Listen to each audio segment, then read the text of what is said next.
Hey everyone, we're here with Mike Pepe now of Hudson Entertainment, and we are looking at Lost in Shadow. Mike, how you doing today? I'm doing good. Now, tell us about Lost in Shadow. From what we've seen, it gives gaming a whole new perspective, literally. Right. So, as gamers, we're always used to looking at and playing games in the foreground and really ignoring the shadows. In Lost in Shadow, everything exists around shadows. You walk on shadows, you climb up shadows, you fight shadows. You really have to kind of train yourself to adjust to the new kind of gameplay.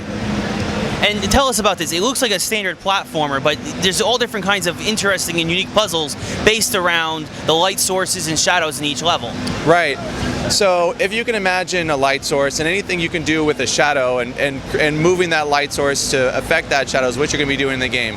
So for instance, at one point, backing up a little bit, you actually have a Spangle, a little fairy that sits on your shoulder, and she comes out and you can actually manipulate her to move the light source to affect the shadow. So let me say that again. She's going to move the light source to affect the shadow. She's going to make shadows go move horizontally and vertically. She can actually push a light source. So you'll actually see shadows start shaking back and forth. And eventually things start getting really weird, where you're going to be able to actually move shadows within corridors, so you're going to see the whole environment moving at one time. It's actually a very unique game. Very cool. Now, why are you trapped as a shadow? Tell us a little bit about the story. Right.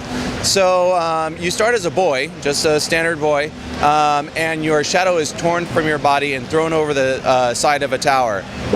Your shadow wakes up and has this Spangle fairy on his shoulder, and his objective, as he knows it, is to get back to his body.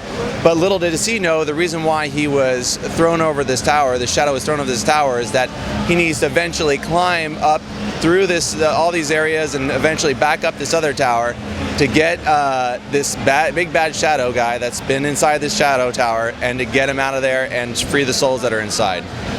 Very cool. And when can we expect to see Lost in Shadow out for the Wii? January 4th, 2011. Awesome. Mike, thanks for your time, man. Thank you.